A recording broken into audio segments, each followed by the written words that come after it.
buenas. Estamos de nuevo en este canal, aquí Radio Llora Televisión, en el programa de entrevistas, y hoy tenemos una nueva con una persona que últimamente está de moda.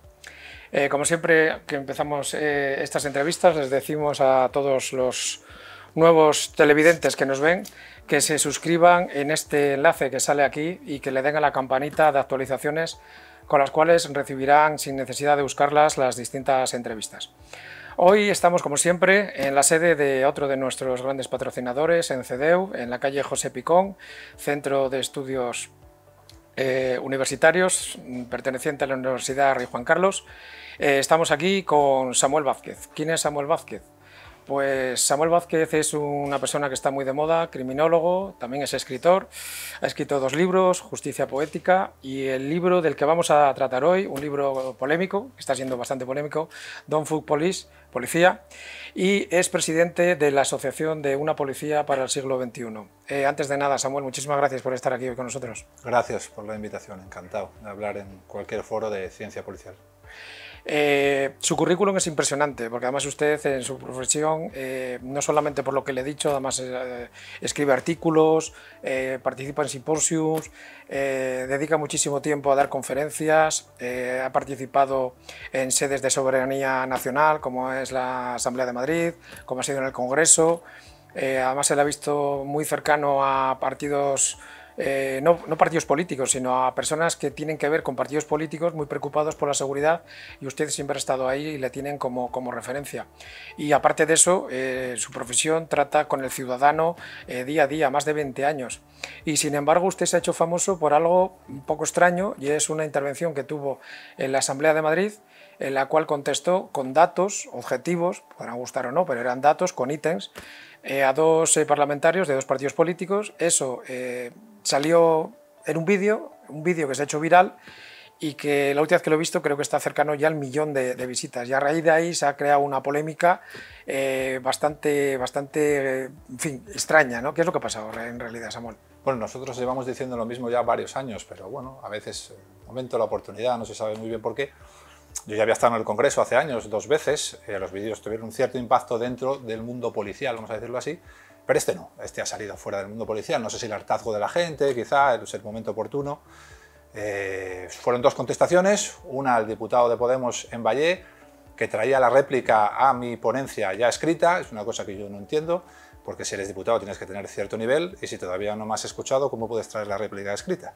Entonces me llamó racista, le intenté explicar que los procesos de inmigración ilegal desbordada y su impacto en la delincuencia no tienen nada que ver con la raza, sino con el origen y la cultura, que es una cuestión criminológica, tampoco con la nacionalidad es un papel.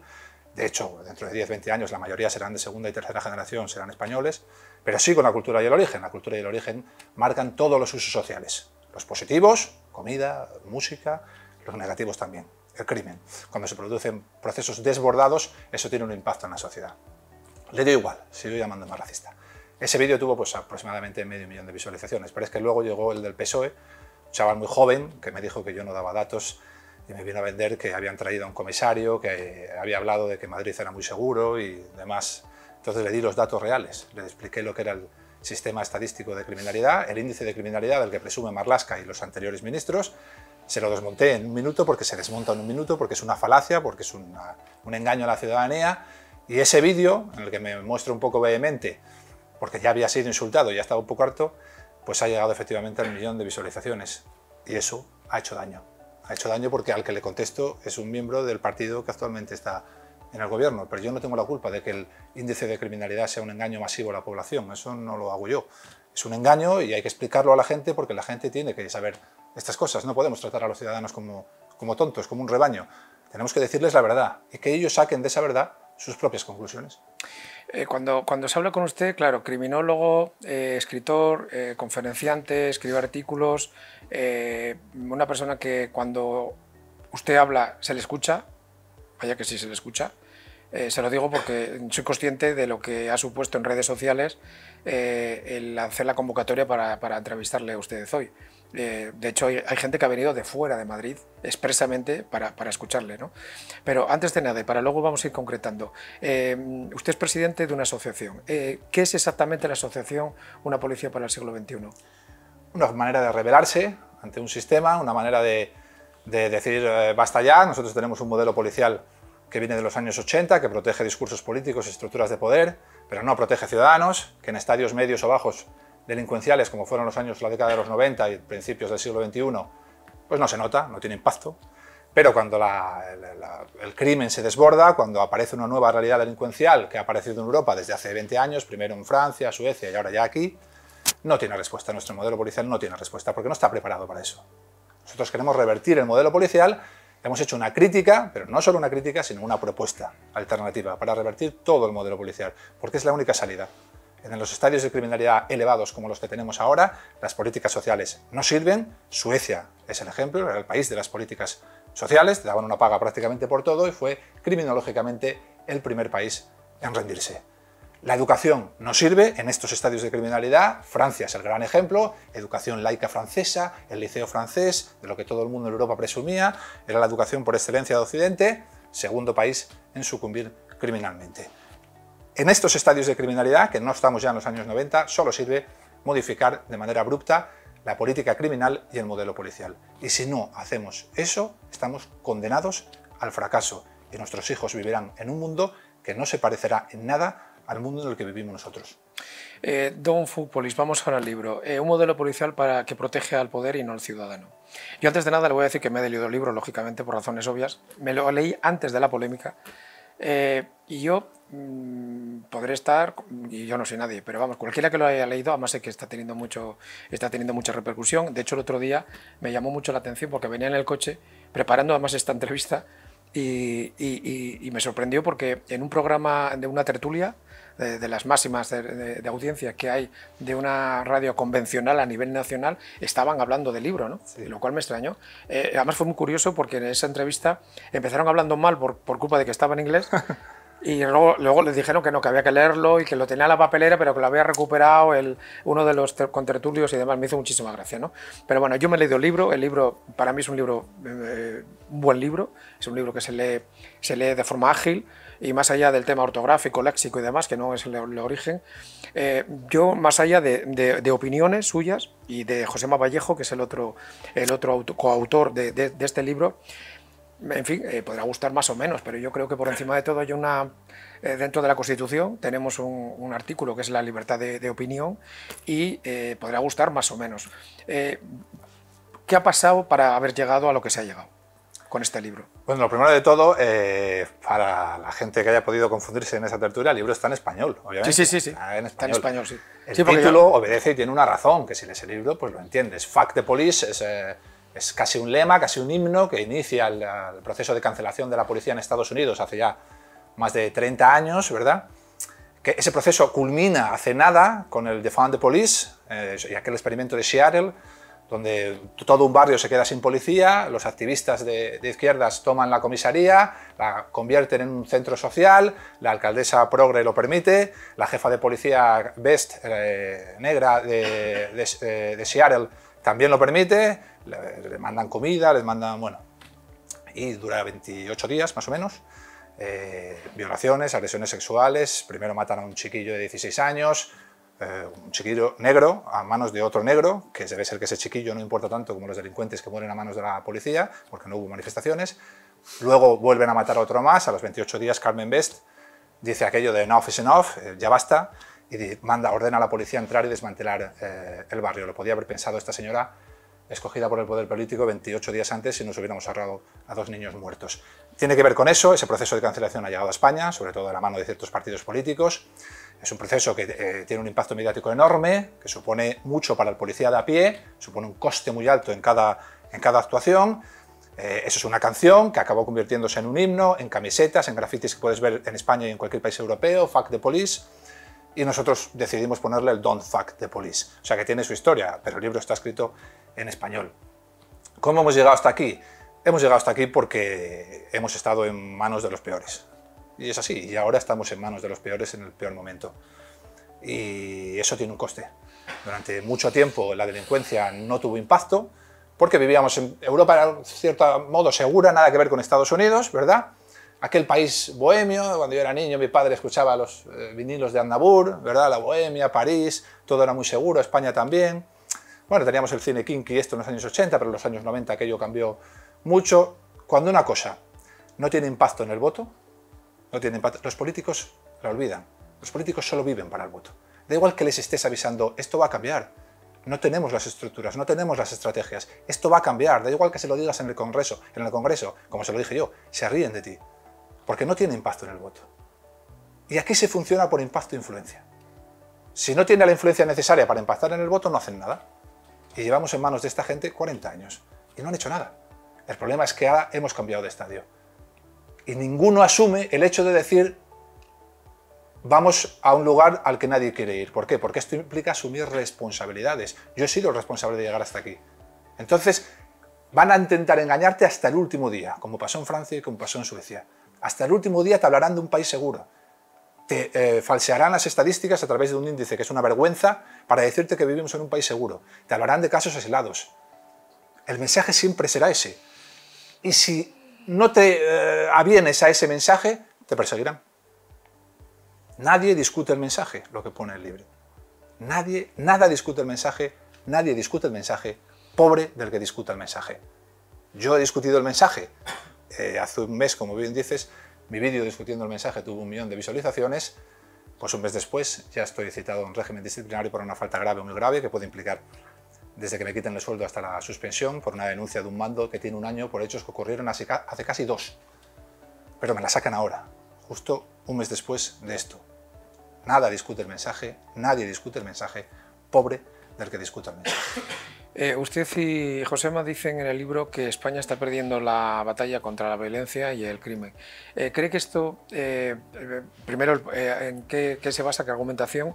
Y segundo, ¿cree que esto solamente es en España o cree que esto también, porque está ocurriendo también lo que está pasando en Noruega, lo que está pasando en Suecia, lo que pasó en Saint-Denis, no hablemos de barrios de no-go en Londres? ¿Cree que esto es un fenómeno occidental de Europa que está viniendo poco a poco y que se está tapando por lo que sea, o cree que en España va a haber una especial incidencia? No, esto es un fenómeno occidental, es un fenómeno europeo, es un fenómeno que tiene características muy similares en todos los países, que algunos lamentablemente en este país para descubrirlo tuvieron que ir como siempre a un partido de fútbol, que aquí de fútbol parece que es cuando te afecta casi todo. Fueron a Saint-Denis a un partido, vieron lo que vieron en ese barrio. Yo estuve en ese barrio en el 98, cuando todavía no era un gueto, cuando todavía no era ni parecido, pero aún así, y lo he escrito en numerosos artículos y ensayos, ya se veía. Yo en Saint-Denis estuve en el 98, yo estaba en un hostal hospedado y bajábamos andando hasta la Basílica para coger allí el metro y ir al centro. En el 98 ya se veía, ya había silencios en el aire de comerciantes, de mujeres, grupos de algerinos puestos en cada esquina, con actitud vigilante. Ya se estaban formando grupos criminales a pequeño nivel. Ya se veía que aquello clamaba socorro. Pero claro, si en ese momento decías algo como lo que yo estoy diciendo ahora, te llamaban pues de todo, obviamente. Saint-Denis está como está. Ha tenido que ocurrir un partido de fútbol para que muchos españoles vuelvan y digan eso de no sabéis lo que ha visto, no sabéis lo que he visto en Saint-Denis. Yo sí sé lo que has visto. Has visto el futuro. Llevamos diciéndotelo años. Has visto el futuro. Esto tiene unas características, pasó en Suecia, pasó en Francia, nosotros lo dividimos 4 ítems: la democratización de la delincuencia, la democratización de la autoridad, las zonas de confort criminal, que es el tercero, que es el que estamos acabando nosotros ahora, y la zona no-go, que es cuando ya prácticamente todo está perdido. Es un fenómeno occidental, es un fenómeno que nos han traído los políticos, no es que haya pasado, nos lo han traído los políticos que no saben nada de política criminal. Hemos dejado la política criminal en manos de auténticos analfabetos, que en estadios bajos de delincuencia se han puesto a hacer pruebas y a querer parecer listos o que sabían. Han movido todo el foco de la política criminal, todo el foco ahora está puesto en la reinserción y la rehabilitación. Todos los delitos tienen ese foco, tienen protección constitucional, la reinserción y la rehabilitación. Da igual que sea un violador que haya violado a 15 niñas y haya asesinado a 2. En el momento que entra a la cárcel, todo gira en torno a la rehabilitación y la reinserción de ese violador. ¿Qué has hecho? Pena viene de poena, tormento, castigo, pagar por lo que has hecho. Tú has movido el foco en la política criminal. Ahora lo importante es la reinserción. Cuando tú haces como ítem principal o creas como ítem principal la reinserción, mueves el foco de la víctima al criminal. Y ahora todo se centra en el criminal y la víctima está allí, como en los juicios de ETA, que el criminal tiene una mampara y escupe y da patadas y amenaza al juez y hace así con el símbolo de una pistola. Y allí está, y nadie le dice nada. Los papás de la niña muerta están en 2 sillas en la esquina así. Esa es la política criminal que nos han traído estos sinvergüenzas a Occidente. Han movido el foco y ahora todo se basa en el criminal y nos hemos olvidado de la víctima. Y te hablan de derechos humanos, esas cosas. Siempre ponen al ejemplo americano como mal ejemplo, porque el violador asesino en Estados Unidos entra con un mono naranja a la cabeza rapada, atado a una cadena de pies y manos, y la cadena llega al cuello. ¿Por qué llega la cadena al cuello? Están deshumanizados estos americanos, qué fascistas son, no. La cadena llega al cuello para que agache la cabeza. La cadena llega al cuello porque la política criminal allí le está diciendo a los papás que están sentados llorando: no podemos devolveros a vuestra hija. Lo siento, ojalá pudiéramos devolveros a vuestra hija. No podemos. Pero mientras estéis en una corte de justicia de los Estados Unidos, este criminal agachará la cabeza. Vosotros aquí representáis la dignidad. Y este criminal agachará la cabeza. Quiera o no quiera, cuando pase delante de vosotros, agachará la cabeza. Alguien nos vendió en algún momento que eso era un proceso deshumanizador, que iba en contra de los derechos humanos. Y giraron todo el foco para que el criminal llegue, entre Lozano, después de venir de una cárcel en la que tiene 3 comidas al día, puede estudiar una carrera gratis, tiene un sueldo si consigue un trabajo. Todo se basa en gastarnos dinero en su rehabilitación y su reinserción, da igual que sea un violador que un asesino en serie, todo se basa en eso. Le llevamos en un furgón policial, le ponemos una mampara, no vaya a ser que se moleste, y se dedica a insultar al asesino, a insultar, a amenazar, y los padres allí con la cabeza agachada. ¿Y esos son los derechos humanos? ¿Eso es el proceso humanizante? Yo diría más bien que es al contrario. Hemos dejado la política criminal en manos de auténticos analfabetos y lo vamos a pagar. Algunos países ya lo están pagando y ahora nos toca a nosotros. Se lo dije hace años en el Congreso, no tenemos el escudo del Capitán América en los Pirineos. Los procesos que llegan a Europa, por razones de idiosincrasia política, nosotros fuimos los últimos en salir de una dictadura, bueno, por ciertas razones siempre llegan a España 15-20 años después. Pues ya lo tenemos. Así que el que fue a Saint-Denis a ver a Modric y a ver a Benzema y vino diciendo: no sabéis lo que he visto, pues has visto el futuro. Yo sé de gente que ha estado allí ese día y han venido asustados, se lo puedo asegurar. Usted sigue insistiendo en que la delincuencia llegará a niveles terribles e insoportables en España. Sí.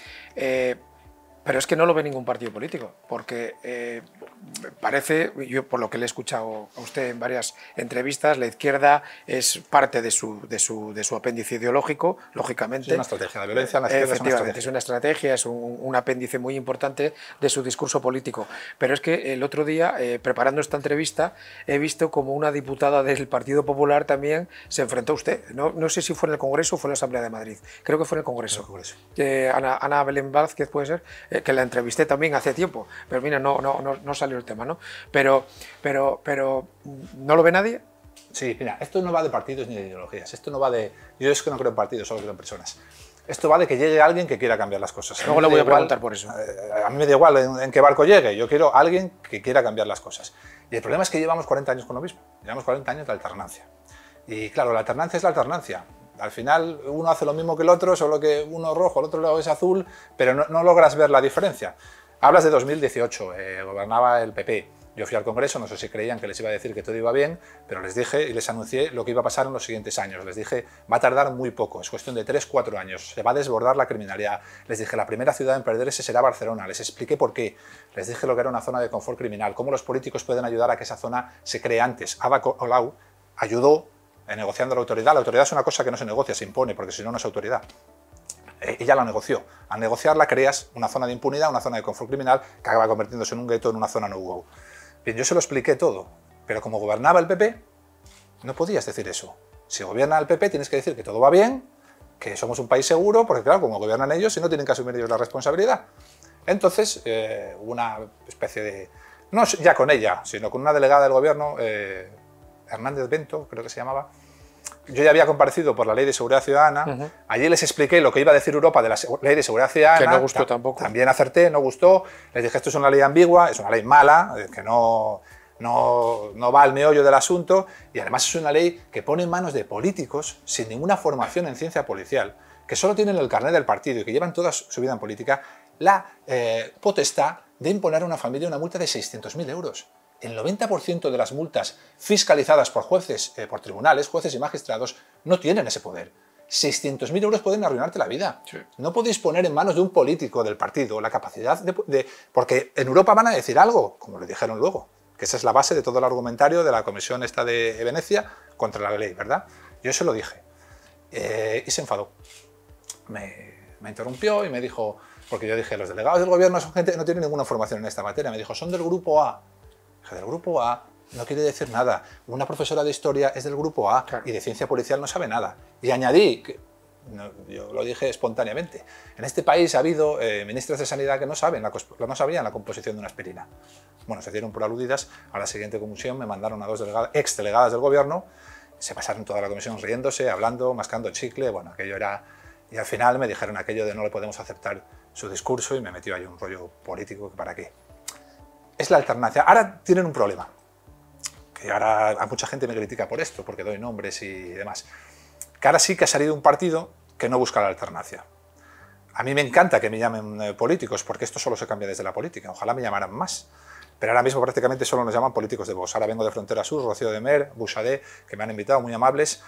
Yo les explico lo que creo que va a pasar. ¿Por qué ha habido esta reacción? Una reacción que ya había pasado en Francia, que ya había pasado en el vídeo ese del que hablas, sí, que fue un vídeo bastante polémico.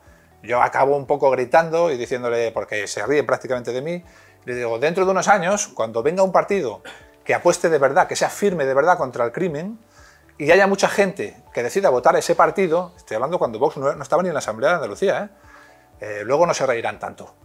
Y bueno, se pusieron que... Pues se lo anuncié, lo que iba a pasar, porque era evidente lo que iba a pasar. Esto tiene una razón sociológica. Las crisis económicas generan alternancias de gobierno. En el 2008 hubo una gran crisis económica. ¿Quién gobernaba en el 2008? El PSOE. ¿Quién gobierna hoy? El PSOE. ¿Quién era el primer partido de la oposición? El PP. ¿Quién gobierna hoy? ¿Quién es el primer partido hoy? El PP. ¿Qué pasó en el 2008? Que hubo un cambio, una alternancia. Se fue el PSOE y llegó el PP. Las crisis económicas generan eso. Solo el crimen genera cambios abruptos en el modelo político, en el rango de partidos.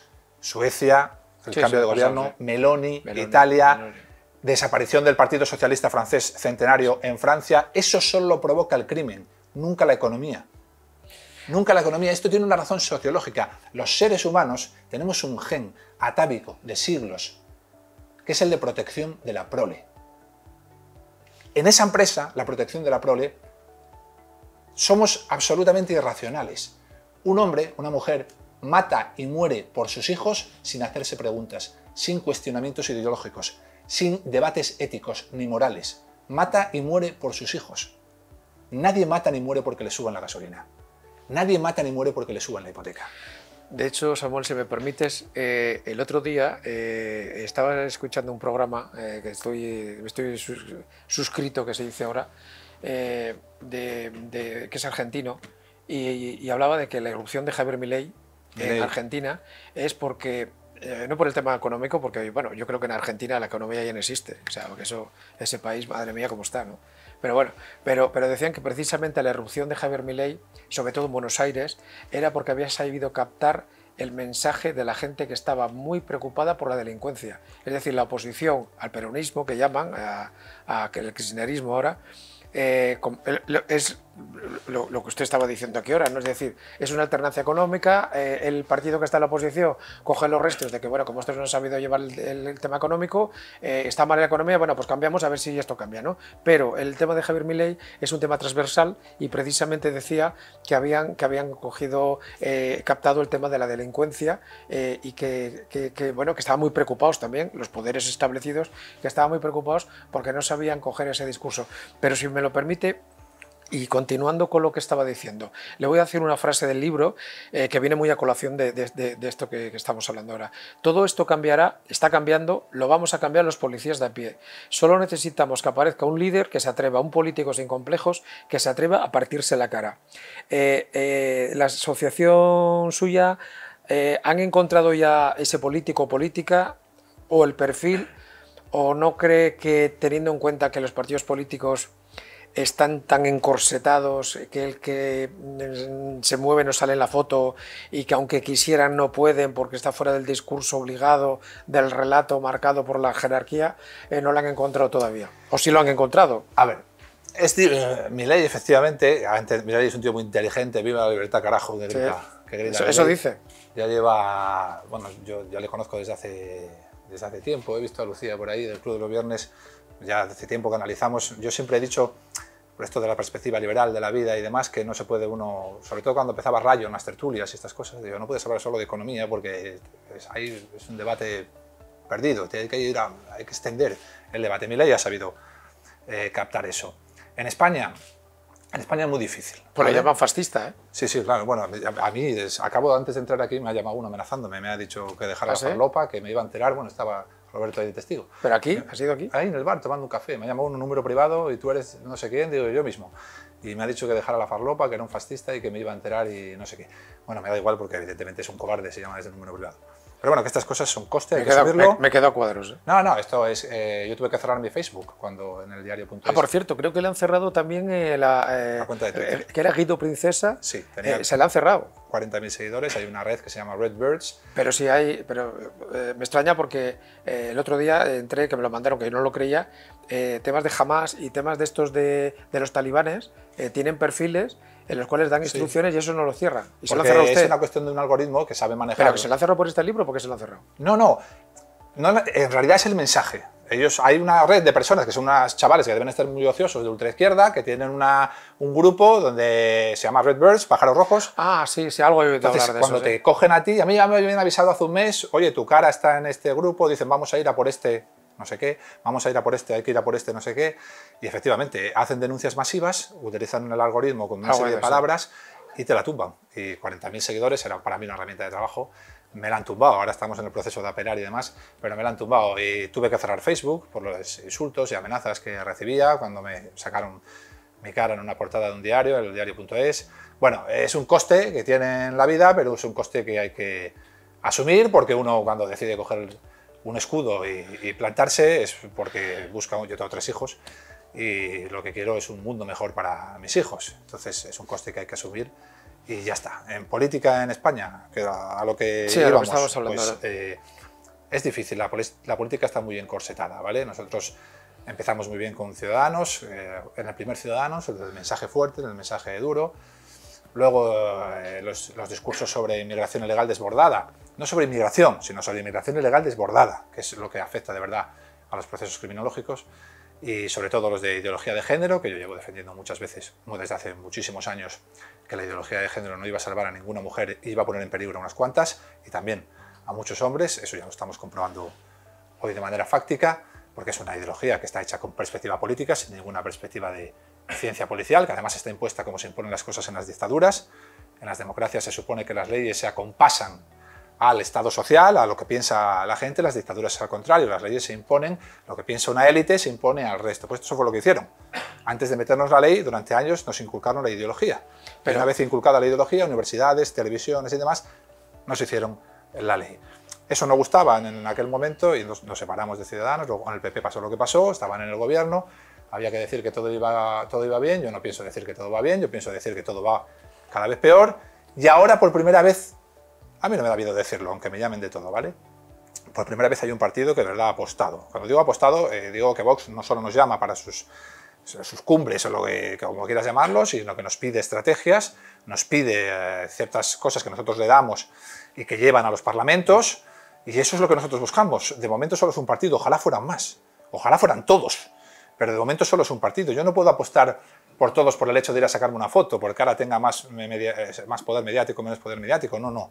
Este es el plan. ¿Quién apuesta por ese plan? Yo estoy encantado de que todos vengan a apostar por ese plan. De momento solo hay unos que apuesten por ese plan. Pero sin ese plan estamos perdidos. Estoy absolutamente convencido. Y tú sabes que desde 2016, y ahí está la hemeroteca, prácticamente en una policía para el siglo XXI no hemos fallado ni una sola predicción en ciencia policial, ni una. Sobre eso, ahí va yo. Vamos a ver.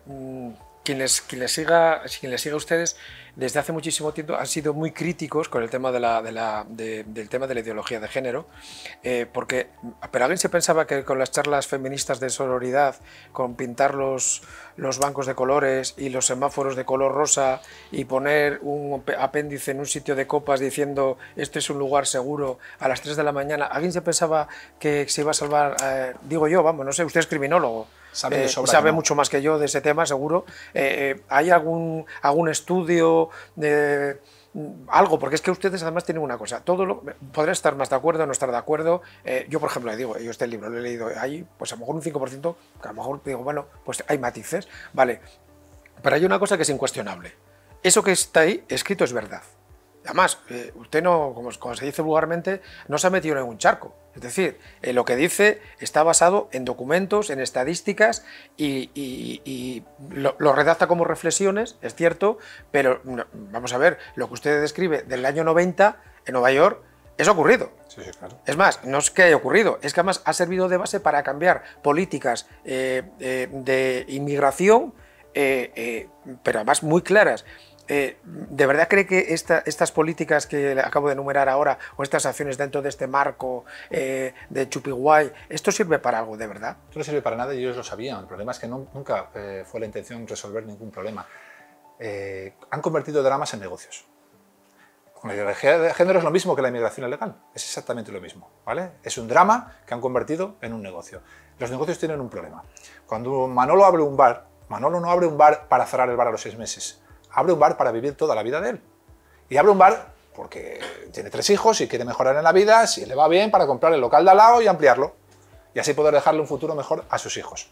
Los negocios tienden a expandirse y perpetuarse. Todos los negocios. Si tú conviertes un drama en un negocio, estás invitando a que se expanda y se perpetúe. Con la ideología de género, igual que con la inmigración ilegal desbordada, ya hay miles de personas en Europa, miles, que mueven miles de millones con salarios de 3.000, 4.000, 5.000 euros en fundaciones, asociaciones, organismos. Esa gente vive de esto y no quiere que esto acabe. Así que todas las políticas van ya destinadas a controlar o sostener los problemas para mantener los presupuestos. Tú no puedes convertir un drama en un negocio.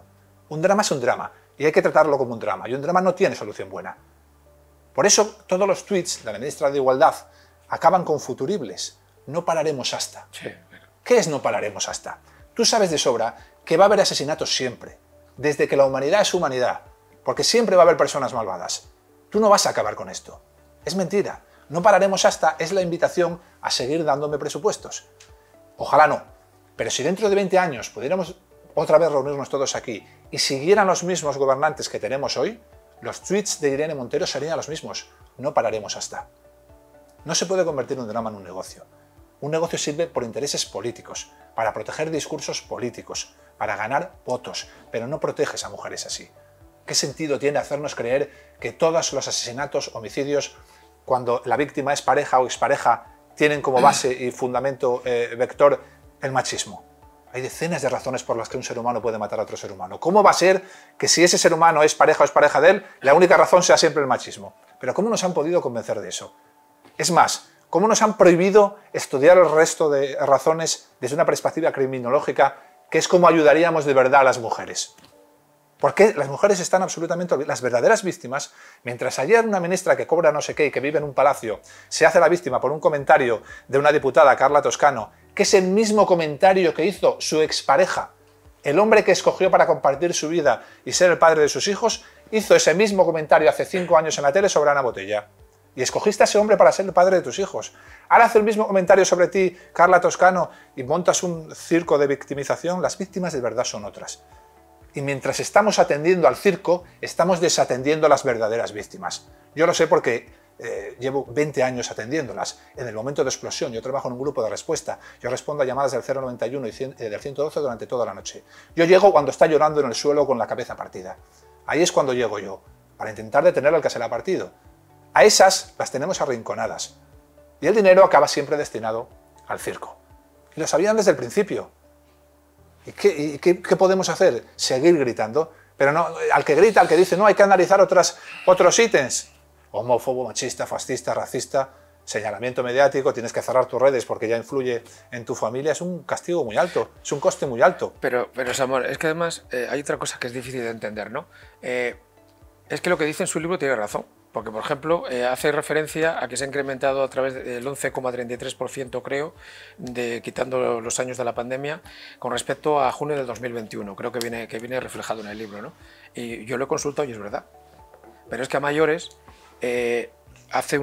antes de la pandemia, organicé una jornada en la cual invité a la fiscal de violencia de género de Madrid, Ana Galdeano, no sé si la conoce, vale. Y estamos como ahora, estábamos así en una charla para personas y tal, y yo le pregunté, recuerdo, y que es una pregunta válida para usted ahora mismo, es la misma. ¿Cómo es posible, Ana, a la fiscal, que desde el 2004 hasta ahora, 18 años después, nos hemos gastado en España y en Europa más de 100.000 millones de euros? Que hay gente que no lo sabe. O sea, el dinero que se gasta Europa en tema de violencia de género, casi todo destinado a los países del sur, estamos hablando de más de 100.000 millones entonces, ahora, solamente este año, 20.000 millones de presupuesto de un ministerio nuevo, ¿vale? Yo no critico eso. Tengo mi opinión, pero me la reservo. Pero yo lo que voy, y era la pregunta, y a usted como criminólogo y como experto que es, no se ha conseguido nada. No, sí, se ha conseguido. O sea, no se ha conseguido nada. Es decir, si después de gastarse 100.000 millones y después de haber hecho todas las políticas que se puedan hacer a nivel de cambios de normativa legal, a nivel de cambios de códigos civiles, de temas administrativos, de coordinación entre ayuntamientos, diputaciones, el Estado, fundaciones, ONGs, y seguimos igual.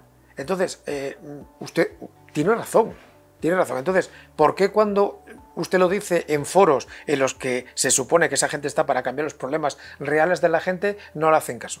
Pues porque no están para cambiar los problemas de la gente, están, como te dije antes, para sostener el negocio. Y por eso los millones no dejan de fluir, pero no hay ningún impacto real en las víctimas, no hay un descenso real de las víctimas, a pesar de los años que llevamos desde el 2004 y a pesar de los millones invertidos.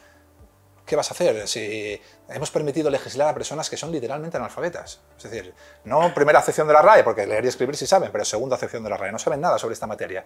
Y les hemos dado un ministerio y las hemos permitido legislar. Y esa legislación está hoy soltando a violadores antes de tiempo a la calle, porque las hemos permitido legislar. Entonces, es difícil luchar contra eso, porque esa gente no ha llegado ahí con tanques. Es el pueblo español el que los ha puesto ahí. Es difícil, hay que hacer mucha pedagogía para luchar contra eso. 2004. ¿Cuáles son los 2 años en toda la serie histórica, desde el 2004, con menos víctimas de violencia de género? Los 2 de la pandemia. Precisamente cuando hombres y mujeres estuvieron compartiendo espacio durante 24 horas porque no estuvieron encerrados. Eso lo dice usted en su libro. Es decir, que si de verdad era el machismo, el heteropatriarcado, la dominación, esos 2 años, por razones obvias, debería haber el doble de víctimas. Los 2 que menos víctimas hubo. Eso sí, estaban los bares cerrados. ¿Podríamos manejar el alcohol como ítem? No digo principal, digo como ítem. Sin duda. ¿Podríamos hacerlo? ¿Podríamos crear estrategias en ese sentido? No nos dejan. El policía que se le ocurra decir eso, como Ferres, como yo, sería cesado al día siguiente, el mando policial. Voy a contar un hecho real, porque yo de esto he atendido mucho, llevo mucho tiempo en la calle. Persona que nos llama, yo voy con mi compañero en el coche, ahí a la vuelta de la esquina están pegando a una mujer. Acelerón, efectivamente. Una persona encima de una mujer dándole puñetazos. Me tiro del coche, mi compañero se tira del coche, nos tiramos a por esta persona que mide 1,90, pesa 100 kilos. Pues bueno, nos revolcamos, cuando ya lo tenemos prácticamente dominado, aparece la mujer. Me coge de los pelos, me tira para atrás, me empieza a insultar, deja en paz a mi novio, deja en paz a mi novio, deja en paz a mi novio. Hay que calmar también a la mujer y demás. Bien, este hombre acaba detenido. Yo, que por mi trabajo y por mi profesión me gusta mucho hablar con víctimas y con detenidos, mantengo charlas largas con los dos, mantengo una charla con la mujer. Y ella me explica lo que es su vida. Dice, este hombre es el amor de mi vida, es el padre de mis hijos, no lo quiero dejar, no lo voy a dejar, lo diga la ministra o lo diga quien sea, no lo voy a dejar. Además es una persona que de lunes a viernes trabaja y con nosotros se porta genial y tiene un problema, que los viernes, hasta el lunes no vuelve a trabajar, sale y mezcla el alcohol con alguna droga y ahí eso es un cóctel explosivo que le convierte absolutamente. Si le logro sacar de ahí, ojalá, que lo ideal sería, déjale, ya, pero no va a hacer lo que tú digas. No hay estadios ideales en criminología. Solo hay malos y menos malos. No va a hacer lo que tú digas. No se puede engañar a la gente diciéndoles no pararemos hasta. ¿Tú qué vas a no parar hasta? Es mentira. Cuando yo respondo a avisos de emergencia, cuando yo llego a un aviso, yo no tengo solución buena. Cuando yo llego a un aviso de violencia de género que llaman, la solución menos mala es que yo llegue y le quite a ese maromo que le está dando puñetazos encima. Esa es la menos mala. La mala es que yo no llegue. Esa es la mala. Buena no hay. Porque esa señora ya va a pasar por un proceso, por un juicio. Hay niños de por medio. No hay solución buena. No podemos tratar un drama y decirle a la gente, vamos a hacer esto. No, no, no, no, no, no. Entonces, esa mujer que te está contando esa historia, ¿no sería al menos mesurable, valorable, el hecho de decir, vamos a decretar, por ejemplo, una medida, orden de alejamiento, que es lo único que se sabe hacer aquí. ¿Para qué sirve una orden de alejamiento si te está diciendo la mujer que en cuanto llega a su timbre a tocar, le va a abrir la puerta? ¿No sería mejor un arresto domiciliario de fin de semana, que si lo incumple tenga una amenaza de ingreso en prisión? ¿No sería mejor controles de alcohol y drogas todos los lunes, diciéndole si lo incumples vas a perder tu trabajo porque vas a ingresar en prisión? ¿No podemos manejar esos ítems? Sin olvidar los otros, sin olvidar el machismo, sin olvidar el heteropatriarcado. ¿No podemos manejar más ítems para salvar a esa mujer? ¿Está en peligro de muerte esa mujer? Sí. ¿Puede que en la siguiente paliza un puñetazo la haga caer contra el suelo, se dé en la cabeza y se muera? Sí. ¿Estamos haciendo algo por esa mujer? No. Porque a los policías que sabemos de esto no nos dejan hacer nada. Y si pedimos que cambien las estrategias, nos llaman de todo, nos señalan y nos abren expedientes disciplinarios. Vamos a otro tema polémico con su asociación, porque con el tema de la inmigración, ¿vale? También les echa mucho en cara que ustedes que si son racistas, que si están en contra de la inmigración y demás. Yo me he leído y he estado atento para esta entrevista a los vídeos y a su trayectoria en todo lo que han hablado sobre el tema de la inmigración, y yo no he visto nada que pueda causar, es más, al contrario, yo creo que ustedes hace años vienen advirtiendo y apoyando la cierta inmigración, y claro, cuando uno ve lo que ustedes han escrito, lo que han dicho, lo que han divulgado y lo que defienden, y luego ven lo que a ustedes les acusan, llama mucho la atención, porque ustedes no están en contra de la inmigración, antes al contrario, hablan muy bien además recuerdo la primera inmigración, lo que ahora sería la segunda y tercera generación, de esos padres que usted mismo reconoce que se levantaban a las 6 de la mañana, el famoso ejemplo que siempre ponen del bocadillo. ¿A qué es debido entonces ese o malentendido o ese intento de desviar la atención para tacharles de xenófobos, racistas y bla, bla, bla? Porque yo hago ciencia policial y criminología y ellos hacen política. Entonces no estamos en el mismo plano. Lo que yo busco no lo buscan ellos. Mis objetivos no son sus objetivos. Entonces no estamos en el mismo plano. La inmigración es un activo para cualquier país. En mi entorno, en el cole, los únicos padres españoles somos yo y mi mujer. Tengo amigos argentinos, chilenos, pero la inmigración es un activo para cualquier país. El problema es que todos los problemas sociales desbordados en el espacio y en el tiempo suponen en muy poco tiempo para ese país problemas de naturaleza en relación a la libertad y a la seguridad. No la inmigración, cualquier problema social. Si coges el hambre y le dices a una provincia española que va a recibir 100 homeless este año, unos cuantos cada mes, ningún problema. Si en el mes de agosto llegan 3.500 homeless a esa provincia, sin techo a esa provincia, va a tener un problema de libertad y seguridad en sus calles en días. Cualquier problema social desbordado en el espacio y en el tiempo tiene una repercusión en la libertad y en la seguridad. ¿La inmigración ilegal? No. ¿Por qué no? ¿Cómo que no? También los procesos de inmigración ilegal, cuando se recibe mucha inmigración ilegal, cuando esos procesos, digámoslo, son cuantitativamente relevantes, cambian dinámicas sociales. La comida, la música, mi hija escucha, el 90% de los cantantes que escucha mi hija son hispanoamericanos, de esto que se lleva ahora, mi hija la mayor. Pretender que solo cambia las dinámicas sociales positivas es ridículo, también cambia las dinámicas sociales negativas, ¿vale? Cuando esos procesos cuantitativamente relevantes vienen de un continente con el que no compartes cultura, no compartes idioma, no compartes religión, no compartes costumbres, no compartes la relación con el uso social de la violencia diaria, no compartes nada, ya no se producen cambios en las dinámicas sociales. Se producen conflictos en las dinámicas sociales, choques en las dinámicas sociales. Cuando esa inmigración ya no es cuantitativamente relevante, la que llega de ese continente, sino que es desbordada, ya no hay solo un conflicto y un choque entre dinámicas sociales. Es que desaparecen dinámicas sociales de origen y se imponen las de aquellos países que encima son todos estados fallidos. Eso es una zona no-go. Una zona no-go es una zona donde la autoridad ya no existe, la tradicional, la occidental, jueces y policías. Existe una nueva autoridad que elimina los usos sociales y las dinámicas sociales occidentales e impone los usos sociales del país de origen, que además es un Estado fallido y fracasado, por eso han huido de. Pero ¿qué pasa? Que es el estadio, es el movimiento donde ellos se saben mover bien porque es lo que conocen. Entonces tratan de imponerlo aquí. Esto es así, no tiene nada que ver con la raza ni con la nacionalidad. Tiene que ver con la cultura y el origen. Y la cultura y el origen en criminología son los dos ítems fundamentales para entender los procesos delincuenciales desbordados que estamos sufriendo en Europa hoy. Hace 50 años eran otros. La economía, la clase social, dónde nacías, ya no son esos. Ya no son porque no estamos hace 50 años Hoy en día la educación es obligatoria hasta no sé cuánta edad, es gratuita, todo el mundo tiene acceso a la sanidad, los barrios de hoy periféricos no se parecen en nada a los barrios chabolistas de los años 60, el mundo ha cambiado. No puedes seguir echándole la culpa a las mismas cosas que hace 50 años, ya no tiene ningún sentido. Y no tiene nada que ver con la raza, pero lo utilizan para hacer política.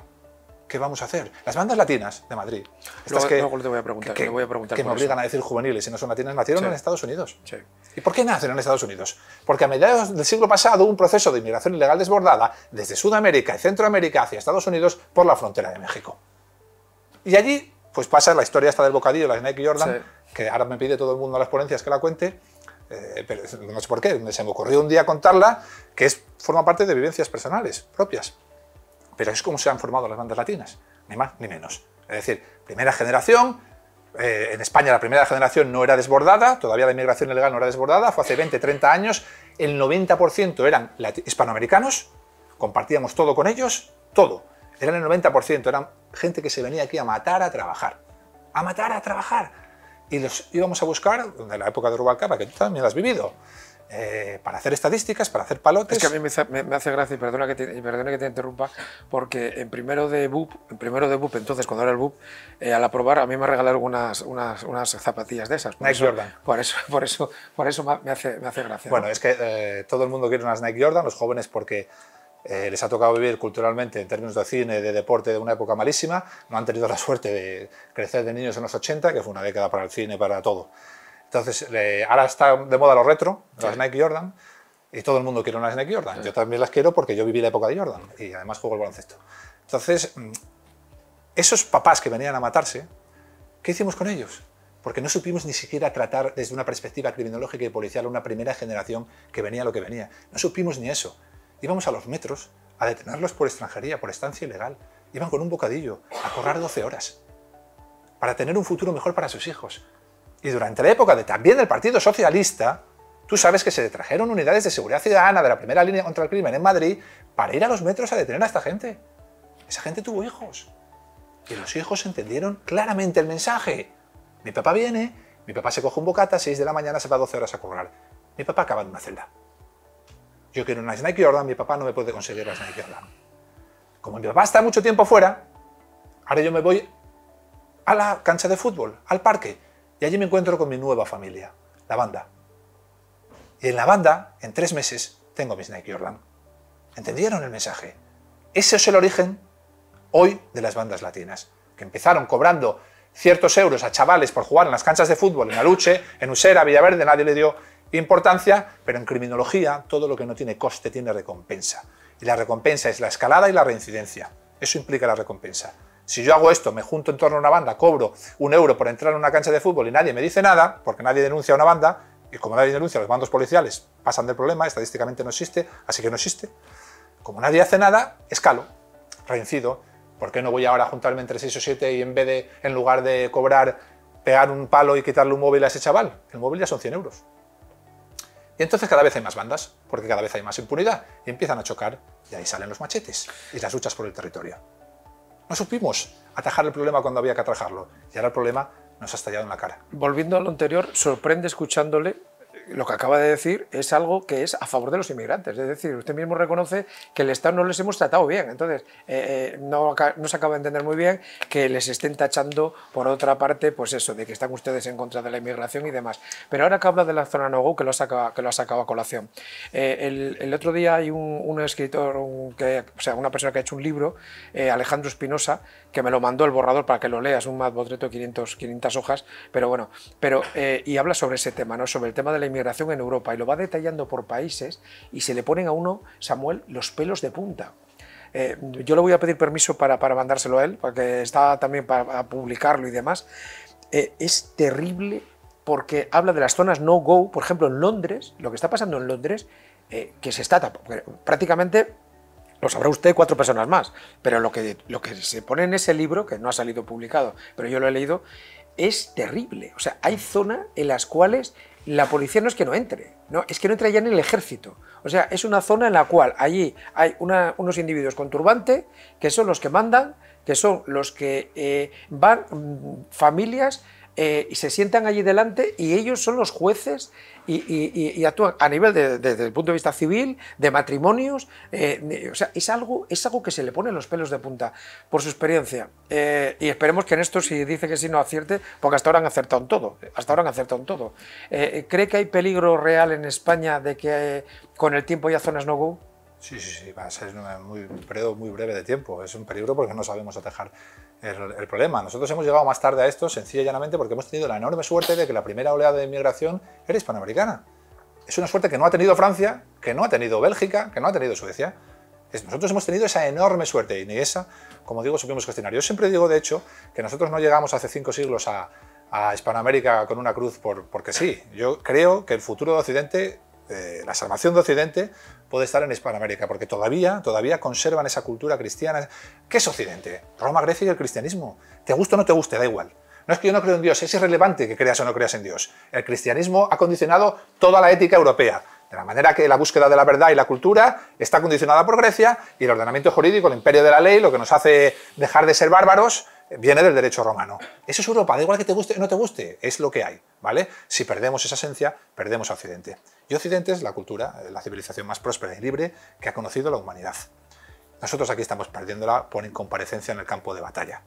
Es así, es decir, hay 4 ermitas que quedan y van las chicas de Podemos en tetas a invadirlas en la Complutense. Luego la gente reza en mitad de la calle, como dices tú, en los barrios de Londres se permite rezar el Corán en mitad de la calle. No permite, obligan. Obligan, sí. Bueno, yo creo que Hispanoamérica todavía conserva ese poder de ética cristiana, de civilización occidental, que puede ser la salvación para nosotros. Nosotros tuvimos esa suerte, no la han tenido Inglaterra, no la han tenido... Y de lo que tú hablas es de una nueva autoridad, que impone nuevas normas, que impone nuevos códigos. La autoridad real, la que debería imponerse, desaparece. Es el segundo paso, es la democratización de la autoridad, que está imponiéndose a pasos agigantados en Europa.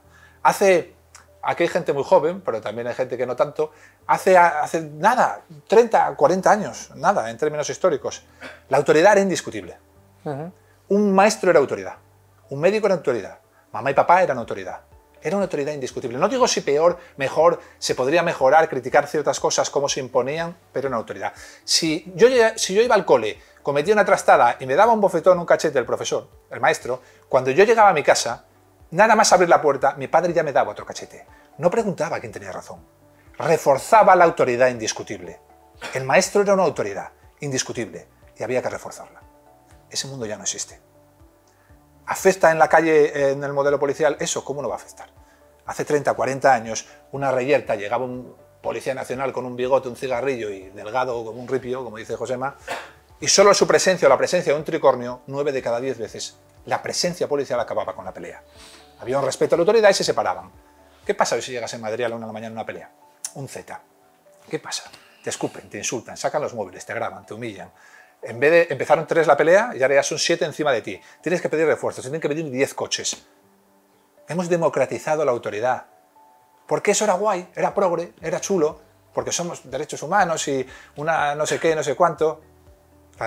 La autoridad no se puede negociar, se impone. Si deja de imponerse, deja de ser autoridad. Y el problema de perder la autoridad es que la autoridad no queda en un limbo cuando la pierde la policía y los jueces. No es esto de "a qué huelen las nubes" que decía el anuncio. Cuando la policía y los jueces pierden la autoridad, la coge la banda criminal, que es la nueva autoridad en el barrio. Eso es una zona no-go. Y ahí ya hay códigos nuevos, leyes escritas nuevas, y ya se juzga por otros parámetros a la gente. Eso es la creación de una zona no-go.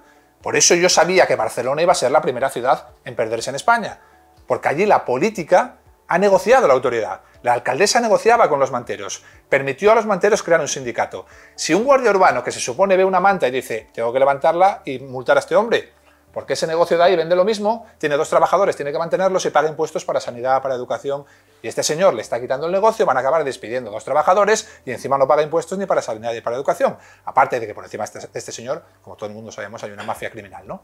Que son los que tienen los chalés en Miami. hay una mafia criminal.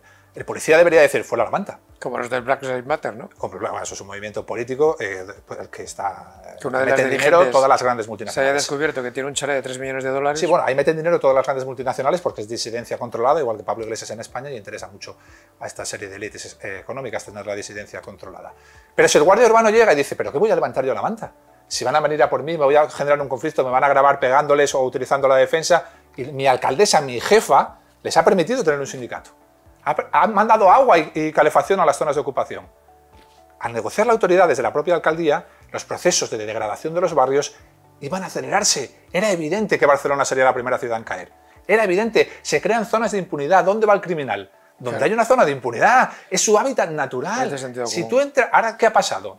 Empiezan estadios pequeños, el 70-80% de los detenidos en los últimos años en Cataluña por pertenencia a banda terrorista, a movimientos yihadistas, ¿dónde vivían? En casas ocupadas. ¿Cuál es el escenario ideal para un tío que entra por la frontera? Que la frontera sea débil. Llega a España, ¿cuál es el escenario ideal para vivir? Si quieres hacer el mal aquí, una zona donde no tienes que entregar un carné, no tienes que firmar en ningún papel, ningún contrato, no tienes absolutamente nada. Eres invisible. Es la zona perfecta para los criminales. Aparecen yihadistas, aparece gente que vende droga, dice, ese es el escenario ideal para vender droga. El barrio se degrada, se degrada, se degrada. Eso lo ha fomentado la política, lo han traído los políticos. Por eso era fácil adivinar que Barcelona sería la primera ciudad en caer. No hace falta ser el mejor criminólogo del mundo. Hace falta tener un poco de experiencia y haber estudiado lo que ha pasado en los barrios europeos antes que aquí. Y ya estaba. Y por eso en el 2018 les dije esto y se rieron de mí. Y el partido que gobernaba entonces, que era el PP, no era Pablo Iglesias, ni Podemos, ni nada de esto, era el PP, comenzó su disertación o su réplica diciéndome no le podemos aceptar ese discurso. Le confieso que me está costando la entrevista, le digo no por lo que está diciendo, ni mucho menos, porque normalmente solo o procuro traer un guión, pero es que ahora me tengo que adecuar yo a usted porque estoy saltando a medida... Yo hablo mucho, lo siento. No. De este tema, no si me habla pregunta mucho. de matemáticas me quedo callado. Habla coherentemente, que no es fácil. Vamos a volver, que lo tenía para el final, ya que lo ha sacado ahora. Vamos a hablar de las bandas latinas. ¿Hay o no hay un problema con las bandas latinas? Le digo esto por lo siguiente. Si se escucha el discurso oficial de los medios de comunicación, de todo lo que sale en prensa, los ministerios de la cosa y demás, parece como que no hay problema. Sorprende que luego sí que anuncian en telediario que hay dispositivos contra bandas juveniles, que las llaman juveniles no latinas, ¿no? Vale, entonces, ¿hay o no hay problema con ellas? Y segundo, le prometo que es el último spoiler que hago sobre su libro, ¿eh? A ver si por culpa mía va a dejar la gente de comprarlo y no quiero, ni mucho menos, al contrario. Vuelvo a recomendar que es un libro de lectura no solamente por lo que conlleva, sino por lo que hay detrás. Creo que fue Miguel Gutiérrez, un diputado que le entrevisté y le hice una pregunta que él la desconocía y usted la cuenta aquí y me hizo gracia. Hay gente que no sabe que los Latin Kings, que es una de las bandas latinas más peligrosas, llegó a recibir una subvención de la Consejería de Educación además, de la Generalidad de Cataluña, del gobierno catalán, de la comunidad autónoma de España, catalana. Y claro, hay gente que no lo sabe. Vamos a ver, el nivel de incompetencia de los políticos, de este en concreto, de quien fuera en su día, es tanta, como usted denuncia, o hay alguna intencionalidad detrás y esto parece que es porque no se enteraron, pero sí se enteraron y aún así, siendo conscientes, lo patrocinaron. No, la intencionalidad existe, pero no de los políticos. Los políticos son mediocres hasta la extenuación. Se lo digo, yo me he reunido con muchos. Es decir, mantienes una conversación. Y además, se creen que cuando hablan con un policía como yo, para ellos es como un madero. Y se ponen a hablarte a lo mejor de historia y demás. Y claro, cuando les respondes, yo soy muy aficionado a la historia, cuando les respondes, se te quedan con los ojos como diciendo, anda, este hombre ha leído libros y todo. Pues sí, he leído unos cuantos. Pero los políticos son realmente mediocres, pero son la mayoría títeres. Son los que están por encima de los políticos a los que les interesa ciertas cosas. El modelo laboral en Europa ha cambiado, hay que entenderlo. Entonces, aquellos procesos de Ford en Estados Unidos a mediados del siglo pasado, los procesos en cadena, de construcción en cadena, que generaban mucha mano de obra y demás, que dieron mucho trabajo en Estados Unidos, se han implementado ahora con el sistema delivery, con el just in time, con todas estas cosas, en el siglo XXI se han adaptado. ¿Y qué provocan? Que las multinacionales necesiten miles de personas, miles de trabajadores con un coste laboral bajísimo. Eso es lo que provoca la inmigración ilegal desbordada. Ni más ni menos, es un negocio de élites para lo que se utilizan títeres. Un negocio de élites. Ni más ni menos, porque si de verdad quisiéramos acabar con las muertes en el Mediterráneo, lo que hay que hacer es no invitar a la gente a tirarse al agua. Porque si muere la gente es porque la gente se tira al agua. Si quieres evitar eso, no les pongas un cartel de Welcome Refugees, porque los estás invitando a tirarse al agua. Y allí es donde mueren. Y cuando llegan aquí, ¿qué les das a cambio? ¿Dónde están los que pusieron el cartel? Porque yo en Algeciras no los he visto nunca. ¿Dónde están para recibirles? ¿Cuál es tu propuesta de vida para esta gente? Que sean esclavos modernos. Claro. Esa es tu propuesta de vida, les has engañado. Y has robado a un continente que necesita mano de obra, la mano de obra más fuerte. Porque esta gente que viene no son aquellos etíopes que nos enseñaban en los vídeos de los años 80, aquello de Michael Jackson, de We Are the Wall y demás, y buscar dinero para... No. Solo hay que verlos en los vídeos. Son personas que tienen una fortaleza física, que son capaces de pagar 2.000, 3.000, 4.000 euros por un viaje. ¿Cuánta gente hay en África que pueda pagar 4.000 euros por un viaje? Le estamos quitando la mano de obra, estamos robando la mano de obra más fuerte a un continente que la necesita, para tenerlos aquí de esclavos modernos. Eso lo hacen unas élites. Y para eso utilizan pues, al Pablo Iglesias de turno. Disidencia controlada, ese hombre fue escogido en una reunión de élites, hombre. No había estado ni en la plaza, no había estado ni en el 15M. Y acabó cogiendo toda la indignación del 15M en un partido político. Pero si no había estado ni allí. Decía PSOE-PP la misma mierda es, pero si a los 15 minutos de ofrecerte un cargo, un sillón, un sueldo, pactaste con el PSOE. Pactaste con la mierda, no decías tú que PSOE-PP la misma mierda es, no se decía eso en el 15M. Son disidencia controlada. El poder sabe que con esos va a seguir mandando durante décadas. ¿Qué hacen esos? Destrozar coches en manifestaciones, insultar a policías, agredir a policías, invadir pequeñas iglesias desnudas. ¿Tú crees que eso a las élites de poder les molesta? Sí, viven en palacios, no les molesta nada. Visto, ¿no? La disidencia que les molesta es esta. Por eso no la patrocinan nunca. La de las ideas no la patrocinan nunca. Los chavales estos de Sacabat en Cataluña son mártires. Sí. No les dan nada. No, acaban apedreados en todos los sitios. Sí. Los rectores consienten eso. Esa es la disidencia de las ideas. Black Lives Matter, vete a su página. Todas las grandes multinacionales meten dinero ahí. Sí. Todas, están encantadas. Anda, que están quemando Pensilvania. Pues muy bien, yo vivo en un chalet aquí, pero mira, llega un malote, va a quemar la bandera de Estados Unidos, es un ejercicio de maldad, como todo el mundo sabe, enorme, y se graba para el Instagram. Aquí estoy, en mitad de la calle ardiendo, y él quemando la bandera de Estados Unidos. Y el de la élite que está viéndolo por la tele está disfrutando. Dice, muy bien, están quemando Pensilvania, pero ese móvil con el que está grabando es mi móvil. Los vendo yo a 400 euros. Yo sigo haciendo negocio. ¿Qué han dado una paliza a 3 policías, que han destrozado 150 coches? A mí qué me importa. Si esa es la disidencia, vamos a seguir mandando durante décadas y décadas y décadas. Entonces esto claro que tiene una intencionalidad. Pero no de Ada Colau. Ada Colau, ¿qué vas a pedirle a Ada Colau? Tiene 2 neuronas y las tiene enfadadas, no se hablan entre ellas. Ada Colau es un títere como lo son prácticamente todos, de unas élites de poder. Todo tiene una intencionalidad. Todo tiene una intencionalidad. Todo. Vamos a otro tema polémico y vamos a ir acabando ya. Vamos a otro tema polémico que le voy a hacer la misma pregunta que le hice el otro día en ese mismo sitio sentado al magistrado de la Audiencia Nacional, a Eloy Velasco. En España se ha gastado dinero en incentivar el que se denuncie a las fuerzas y cuerpos de seguridad por el tema de actitudes racistas. Y yo le preguntaba a él, usted en los años que lleva, y usted ha enjuiciado a muchos policías, lógicamente, claro, guardias civiles, vigilantes de seguridad, y no solamente en España, sino en Europa, porque él también ha estado en muchos sitios de Europa, pues en fin, en simposios y demás, en conciertos. Y la pregunta que yo le hacía, ¿usted cree de verdad que las fuerzas de seguridad en general en Occidente, en España, en Occidente, son racistas? Y él me decía, no. Con la experiencia que usted tiene, ¿considera que es necesario gastarse dinero del contribuyente con la cantidad de necesidades que hay en otros campos en dar o trasladar ese mensaje de que las fuerzas y cuerpos de seguridad de España necesitan que les digan que tienen que denunciar porque hay racismo? Es que esa pregunta, lamentablemente, hay que hacérsela. Lamentablemente no deberíamos ni hacernos. Los policías venimos de la sociedad en la que vivimos, no venimos de Marte. Por lo tanto, pertenecemos a la sociedad en la que vivimos y tenemos las mismas características en cada tiempo y lugar de esa sociedad. La policía, mucha gente dice, los grises, la violencia, no sé qué. No, no eran los grises.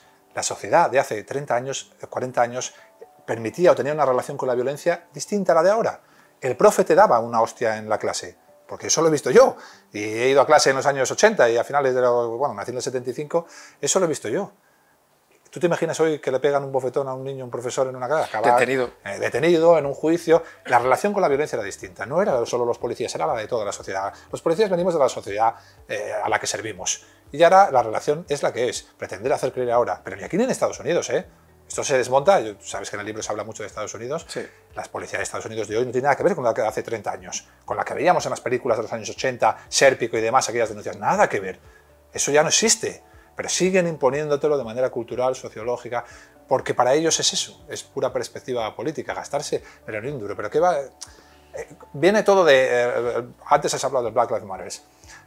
¿De qué han convencido a la mitad de la sociedad americana y también a la mitad de la sociedad occidental europea? De que prácticamente en Estados Unidos los policías blancos salen a matar, a cazar negros. Es la sensación que te han hecho. Ahí viene en el libro la estadística real, de 0,09, 0,03. En Estados Unidos, la posibilidad estadísticamente real, estadísticamente real, de que un negro, estando desarmado, negro, porque claro, si llegas a un sitio y el negro te está disparando, tendrás que dispararle a él, digo yo, ¿no? Negro y desarmado, 2 ítems, muera abatido por la policía, es inferior a la de morir porque te caiga un rayo. Estadísticamente. Se lo he escuchado decir en muchos sitios y últimamente, ayer en concreto que le entrevistaron, que me vi la entrevista también, un youtuber, no me acuerdo quién era, que llevaba muchas visitas, esperemos superar en nosotros, lo comentaba el ejemplo ese del tema del rayo, de la diferencia que había de posibilidad. Y aún así, tú hablas con un americano medio y vive allí. Y te dice, no, es que allí la policía mata muchos negros y en un europeo igual. Pero tú sabes de lo que estás hablando. Si la policía va a sitios donde hay tiroteos y hay personas que tienen una pistola, pues tendrá que abatir a esa persona. No va a, ¿eres negro? Es que ya llevamos 3 este mes. No, entonces por cuota no. Sigue disparando aquí a la gente, que no funciona así. Nosotros vamos, respondemos a un aviso, no sabemos si es negro, blanco, amarillo, rojo, o verde o gris plata. Hay que ir y hacerlo. Ahora, negro y desarmado, y fíjate que te digo que desarmado no significa que no sea peligroso. Hay casos que lo demuestran, ¿vale? Pero aún así, negro y desarmado, la posibilidad de que mueras abatido por la policía en Estados Unidos es estadísticamente inferior a la de morir porque te caiga un rayo, pero controlan toda la cultura. Las élites controlan el cine, controlan la tele, controlan el periodismo, todo el espectro mediático, controlan y generan conciencia. Generan conciencia. Y al final, si tú ves machacantemente lo mismo siempre, que la víctima siempre es el mismo y el malo siempre es el mismo, al final, sobre todo la gente joven, digamos, que tiene la cabeza todavía, necesita pozo vital, necesita muchas experiencias de vida, probablemente cambie dentro de 30 o 40 años, pero cuando somos jóvenes, pues somos jóvenes, ¿no? Tenemos la experiencia que tenemos. Sobre todo la gente joven es muy fácil que sucumba a eso. Y controlan algo que se le ha olvidado, que eso, que algunos pensábamos, o pensábamos en general, yo creo que sí todos, que Internet, que era algo en lo que ahí sí que va a haber un nido de disidencia, ¿no? Sin embargo, a los hechos me remito que le han suspendido la cuenta de Twitter, o sea que las redes también están controladas, ¿no? Que se lo pregunten a Donald Trump, que se lo pregunten... Pero porque hablan lo contrario de lo que no interesa, porque insistimos lo que dijimos antes a lo largo de la entrevista. Hay dictadores que son dictadores, incluso algunos están considerados como países que acogen a grupos terroristas y que sin embargo sus presidentes tienen abierta la cuenta de Twitter y escriben sin ningún tipo de problema y bueno, en algo está usted, que usted está igual que Trump, le han suspendido la cuenta, en eso estará contento, digo yo, vamos, por lo menos, ya se la han haciendo un poco de ironía, que me parece muy grave, por cierto, me parece muy grave que a alguien se le pueda coartar la libertad de expresión, lo primero, la censura, vamos a volver a tiempos que nadie querría recordar, ¿no? Pero bueno, tómelo como un chiste, no lo tome como... Vamos a acabar ya. Se refiere usted a la delincuencia y a la insurgencia de baja intensidad como algo que no solamente cambia las democracias, sino incluso la esencia de un país. Y es más, usted adelanta que puede ser de manera irreversible. Esto que hay gente que no lo entiende porque le afecta muy poco, cuando se le dice narcoterrorismo, terrorismo, bandas organizadas, mafia, dicen, esto da miedo. Sin embargo, usted asegura que no, que lo que verdaderamente puede cambiar una sociedad de arriba abajo es la delincuencia y la insurgencia de baja intensidad. Explíquelo, por favor, porque hay gente que no lo entiende. La delincuencia y la insurgencia de baja intensidad, consentida desde el poder político para no tener coste político, es decir, yo no entro en este barrio o no consiento a la policía que haga ciertas cosas para que si no aparece un lesionado, ya no te digo nada, un muerto, una de estas personas no me creen pues un Black Lives Matter, un George Floyd, como eso tiene mucho coste político, pues no entres en Saint-Denis. No entres en Saint-Denis, porque si entras en Saint-Denis, si en Saint-Denis te reciben a tiros, tú tendrás que disparar. Matas a un algerino en Saint-Denis, tienes unas revueltas al día siguiente que pueden cambiar alcaldías, que pueden cambiar gobiernos. Como no quieren asumir ese coste, no entres en Saint-Denis. Y acaba perdiéndose Saint-Denis, pero por empatía, las bandas criminales tienen un trozo de terreno, un territorio y una mercancía, un trozo de pastel. Eso es lo que hay. Si ven que triunfan ciertas bandas criminales en Saint-Denis, pues otros criminales dirán, ¿por qué yo no puedo hacer lo mismo? Entonces ya no es Saint-Denis, es el barrio de al lado y el barrio de al lado y el barrio de al lado, y acaban rodeando como en un sitio militar a la gran ciudad. Y ahora ya los delitos no son periféricos. Ahora ya la gente va a la gran ciudad a robar y ya lo siente todo el mundo.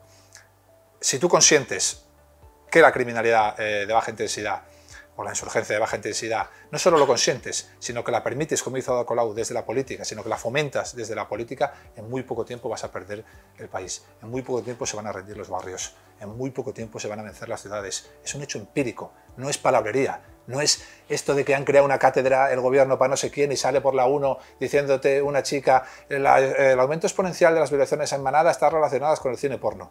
¿Qué dices? ¿Qué tonterías dices? Pero tú donde... La ciencia es la unión de lo teórico y lo empírico. Tiene que caérsete la manzana en la cabeza para que hagas ciencia. Si no se te cae la manzana en la cabeza, solo tienes palabrería. Entonces, ¿dónde puedes demostrar tú eso? ¿Por qué esos tipos de violaciones han crecido en todo el corredor del Mediterráneo y no han crecido tanto en el norte? ¿Por qué? ¿Ven más cine porno en el sur que en el norte? ¿Qué tontería es esa? ¿Por qué llegaron primero a Suecia y a Francia que a España? ¿Es que ven más cine porno los jóvenes franceses y suecos que los españoles? Tú no tienes ciencia, tú tienes palabrería. Aparte de 2 neuronas en la cabeza y, como dije antes, enfadadas. Tienes palabrería, la ciencia es otra cosa. Es demostrar que en el espacio y en el tiempo ese tipo de violaciones, ese tipo de agresiones sexuales que para nosotros son nuevas, antes eran residuales y ahora ya no, coinciden con unos fenómenos sociológicos. Y ahí tienes, ya está. Tienes una teoría y has demostrado empíricamente que esa teoría encaja.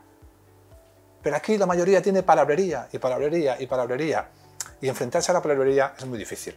Muy difícil porque son mensajes simples que llegan al corazón sin pasar por la cabeza. Es decir, welcome refugees, 2 palabras. ¿Quién va a estar en contra de que un refugiado venga a tu país a buscar una vida mejor? Nadie. ¿Quién? Que sea normal, nadie. ¿Pero quién? ¿Qué ser humano va a estar en contra de eso? Es que no tiene... Si es normal, si claro, es normal, nadie. Ese mensaje llega directo aquí, pero no ha pasado por aquí. Ya. Porque si pasas por aquí, entonces tienes que hacerte preguntas. Y explicar lo que explicamos antes, de que quizá el drama lo han convertido en un negocio, y a quién interesa que vengan tantos, y a qué élites interesa que vengan así.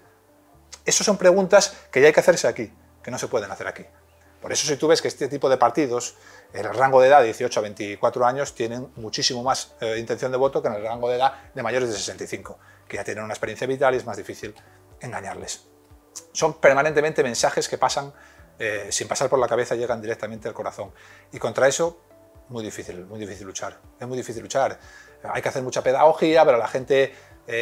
decir 2 palabras cuesta 1 segundo. Welcome refugees. Poner una pancarta, poner detrás de la pancarta un niño muerto en una playa. Es que tú fíjate el chantaje emocional que eso supone. Claro. Yo tengo 3 hijos, ¿eh? Sí, sí. Ojito. Welcome refugees, te lo pones en tu Facebook y al lado el niño este que murió en la playa. Sí, sí. Ojito al chantaje emocional para un chico de 18 años que ya puede votar. Ojito. Ahora vete tú a explicarle a ese chaval, no perdona. El que puso esa pancarta es el que ha invitado a esa mamá y a ese niño a tirarse al mar. Con mentiras. Le han dicho que aquí va a tener una vida mejor, que va a tener un trabajo de 2.000 euros, que nada más llegar va a poder hacerse socio del Madrid y ver a Luka Modric. Es mentira. No va a tener nada. Le van a convertir en un esclavo moderno, va a vivir en barracones. Le han engañado. Tenía 3.000 euros que ha puesto todo el pueblo y toda su familia para venir aquí y los ha perdido. ¿Pero quién le explica esto a un chaval de 18 años? Que solo quiere el fast culture, la cultura rápida. Quiere poner en su Facebook al niño igual que un refugee. Qué bueno soy. He venido a salvar el mundo. Tengo 18 años y he venido a salvar el mundo, a cambiar las cosas. Pablo Iglesias es mi nuevo gurú, porque vamos a cambiar el futuro juntos. ¿Qué ha cambiado desde que llegó Pablo Iglesias? ¿Qué ha cambiado? ¿La vida de quién? ¿La vida de un obrero del sur de Madrid ha cambiado? A peor. Ha cambiado su vida. Su vida ha cambiado mucho. Claro que ha cambiado. Ahora tiene una mansión y tiene lo que venía a buscar. Poder y dinero. El dinero ya lo tiene. Y el poder, la arrogancia del poder, la arrogancia de sentirse un divo mediático, ahora ya le tienen en la SER, en no sé qué cadena, ya puede lanzar discursos incendiarios desde ahí, la gente le escucha, colma su ego, al fin y al cabo es lo que es, ego. Colma su ego, ahora le van a abrir una televisión nueva, ya está. ya ha conseguido lo que quería. Se fue de la política. Eres vicepresidente, el segundo cargo más importante en España. ¿Por qué no cambiaste las cosas? ¿Por qué no cambiaste? ¿Qué le pides ahora a los que están o a los que van a llegar? Si tú estuviste ahí y no hiciste absolutamente nada. ¿Y ahora qué? ¿Vas a decir lo que había que hacer por la televisión? ¿Por qué no lo hiciste? ¿La vida de quién ha cambiado desde que llegó este hombre? A peor la vida de la inmensa mayoría de la masa obrera de este país. A peor, es una evidencia. La suya ha cambiado a mejor. Samuel Vázquez, para acabar, mucha gente que nos estará viendo estarán un poco preocupados porque, claro, cuando se dice que viene un futuro negro, pues la gente se asusta. ¿Qué mensaje traslada a esas personas que nos van a ver de tranquilidad? ¿Cómo se puede cambiar todo esto que ustedes vaticinan? Bueno, el mensaje, para acabar con un mensaje positivo, es que se puede cambiar. Es decir, se puede revertir lo que pasa en Saint-Denis en 6 meses. Saint-Denis se revierte en 6 meses, si permites a la policía actuar en Saint-Denis. Ahora bien, tiene que aparecer un líder político que le diga a la ciudadanía, esto va a tener coste. Porque vamos a entrar en Saint-Denis y nos van a recibir armados. Y va a haber tiroteos, porque ellos mandan allí ahora. Y va a haber muertos. Ahora bien, ¿está usted dispuesto a asumir el coste de las revueltas, de que haya 2 o 3 muertos en Saint-Denis? Porque eso va a evitar que haya 100 o 200 muertos en los próximos 10 años a través de las bandas criminales. Pero le van a montar una revuelta. ¿Está usted dispuesto a asumir eso? Giuliani lo asumió en el 94, llamó a Bratton en Nueva York, Sí. y en Nueva York 80% en 10 años de descenso de las agresiones sexuales, pasó de una ciudad de casi 3.000 homicidios, 2.500 homicidios, a una ciudad de 300 homicidios. Pero había que asumir un coste, le llamaron racista, las redadas eran raciales, no sé qué, hay que asumir un coste. Si aparece un político dispuesto, yo le pido a la gente que vote a ese político, porque es la única manera de cambiar esto. Me da igual los partidos, los colores, la ideología, es la única manera de cambiar esto. Es votar al político que aparezca y llegue y tenga un discurso firme, dispuesto a asumir un coste. ¿Se puede acabar con esto? ¿Se puede revertir esto? Sí. Y yo estoy aquí para eso y asumiré todo el coste de hacerlo. Y los más perjudicados siempre son los mismos. Hemos hablado mucho de la inmigración ilegal. ¿Quién va a tener más miedo de que un chico entre en los Latin King que un matrimonio que viene de Ecuador, de Colombia, de donde sea, a matarse, a currar aquí para vivir una vida mejor? Que lo conocen mejor que nadie. ¿Quién va a tener más miedo que ese a que su hijo entre en los Latin King? Ese es el que tiene más miedo. Y eso lo palpas cuando hablas. Yo estoy, como te dije antes, rodeado. Si es que en el grupo del cole, de los que nos juntamos del cole, soy el único español, argentino, bueno. Y son ellos los que tienen más miedo. Son ellos los primeros perjudicados. Pero nada, racista, xenófobo. Cuando no tienes argumentos, lo que hacía Goebbels, que estos lo cogen por la Clau, por Gransky, pero al fin y al cabo es goebbeliano, ¿no? Cuando no tienes argumentos, solo tienes una opción: deshumanizar al de enfrente. Porque si lo deshumanizas, si yo soy un fascista, un xenófobo y un racista, ¿qué hay que discutir conmigo? Es evidente que cualquier cosa que yo defienda es mala.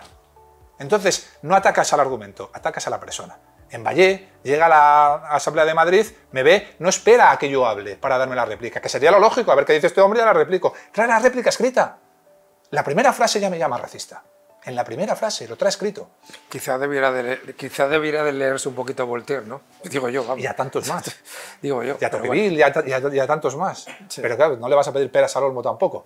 Si no le vas a pedir peras al olmo. Pero bueno, que todo esto tiene un coste. Y que es la ciudadanía, que esto es así, que esta gente no ha llegado ahí, ni llevamos 40 años gobernados por estos porque hayan entrado con tanques, que hay unas elecciones cada 4 años, que hay que perder ciertos miedos, y es la ciudadanía la que nos va a sacar de esto. Y es la ciudadanía la que apostará por un líder político que esté dispuesto a asumir de verdad ese coste. No que venga aquí a alternar, a cambiar el gobierno. Hay que cambiar las cosas, no los gobiernos. A mí no me sirve de nada un cambio de gobierno de azul a verde, de rojo a azul, de azul a rojo, si va a ser para que yo vaya a la Asamblea, al Congreso, y me diga la que está allí, no le puedo admitir ese discurso. Somos uno de los países más seguros del mundo, son casos aislados, los barrios son seguros, y no se puede decir bandas latinas, tienes que decir juveniles.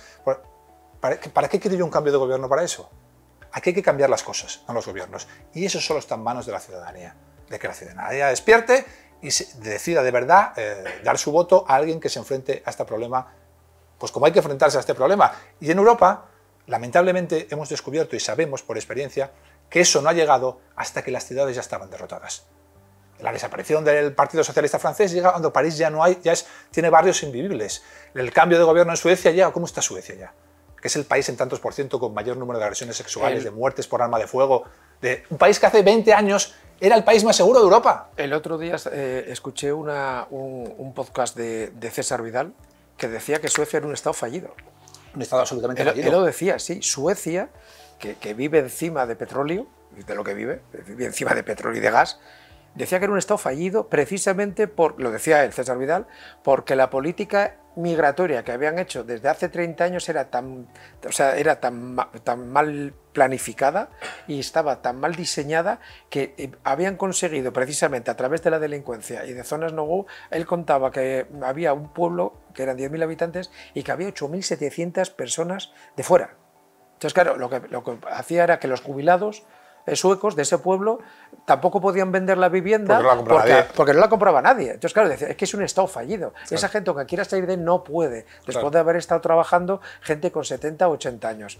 Samuel Vázquez, ha sido un placer estar aquí hoy con usted en esta entrevista. Me alegra que haya acabado con algo positivo. Me sorprende también que otra crítica que le hacen, que es, por ejemplo, el tema este de ser muy drástico y de alarmar. La palabra alarmar me hace mucha gracia, porque lo que ha dicho usted ahora es exactamente lo que me dijo hace 48 horas, sentado donde está usted, el presidente del Movimiento contra la Intolerancia, don Esteban Ibarra, sí, que creo que no es sospechoso para nada de dar pábulo a cualquier cosa que conlleve falta de derechos humanos. Y me dijo exactamente lo mismo que usted con las bandas latinas. Dos cosas. Primero, que no entendía por qué se les había cambiado el nombre, que lo acaba de decir usted, y segundo, que había un problema real y serio que las autoridades públicas de todos los ministerios de la cosa no estaban tomando medidas y que él estaba muy preocupado por lo que ese problema podía encauzarse en las familias de cara al futuro. Con lo cual, una vez más, lo que ustedes dicen a través de su asociación ha vuelto a tener apoyo por gente que sabe. Me alegro mucho de que hayas estado aquí con nosotros, que sepas que por parte de este canal tienes todo el apoyo, las cámaras cuando las necesites y sabes por dónde voy, las tienes a tu disposición, y en apoyo, que no lo he dicho antes, que sepas que hoy me he puesto la banderita, la pulsera de Policía del Siglo XXI, creo que estáis haciendo una labor muy buena, muy positiva, ánimo, que no te dobles, y que sepas que esta es tu casa, ¿de acuerdo? Muchísimas gracias por la invitación, ha sido un auténtico placer. Hasta aquí hemos llegado con Samuel Vázquez, presidente de la Asociación Una Policía para el Siglo XXI, criminólogo, escritor. Este libro hay que comprarlo, hay que leerlo y sobre todo hay que interpretarlo. Es un libro que está siendo muy polémico, pero yo creo que mucha gente que dice que es polémico es porque no se lo ha leído. Les han dado el manual, esto malo, entonces hay que criticarlo. Insisto, es un libro que merece mucho la pena, de fácil lectura, muy ágil, además aporta muchos datos y sobre todo invita a pensar, que hoy en día es algo que no está muy estilado entre el público en general.